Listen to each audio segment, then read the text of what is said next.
যারা মালদাবাসী আছো তারা জায়গাটা দেখে নিশ্চয়ই এতক্ষণে চিনে ফেলেছো।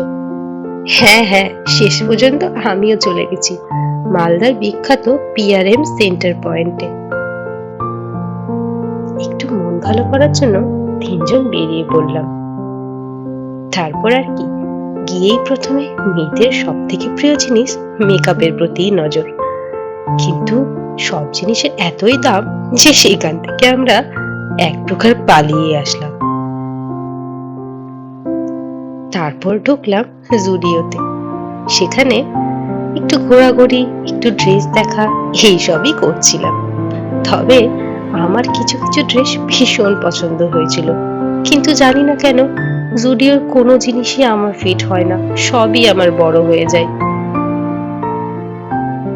তাই শেষ পর্যন্ত আমার একটা ড্রেসও কেনা হলো না। কিছুই যখন কেনা হলো না, তখন মন ভালো করার জন্য গেম জোনে চলে গেলাম। কি করব, দিল তো বাচ্চা হ্যাঁ জি, কিন্তু এখানে তো এজ লিমিট আছে, আমাদের এইসবে এলাও নেই। তবু ওই দেখেই শান্তি। আমি নিজেও জানি না আজকে আমি এত বারবার করে কেন চুল ঠিক করছি, শুধু সময় সময় করে হাত আমার মাথায় চলে যাচ্ছে। তারপর ঘোরাঘুরি করে আমরা শেষ পর্যন্ত মল থেকে বেরিয়ে পড়লাম, আর বেরিয়ে আমাদের পেয়ে গেল ভীষণ খিদে। তাই আমরা তিনজন ফালুদা খেয়ে আবার একটা রেস্টুরেন্টে এসে বসলাম।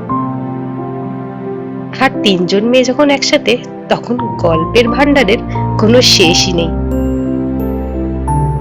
গল্প করতে করতে আমাদের খাবারটাও চলে এলো। তারপর আর কি, এবার বাড়ি ফেরার পালা। ব্যাস, ফিরে এলাম বাড়িতে। আজকের মতো টাটা, অনেকটাই টায়ার্ড হয়ে গিয়েছি। আবার দেখা হচ্ছে নেক্সট কোনো ভিডিওতে।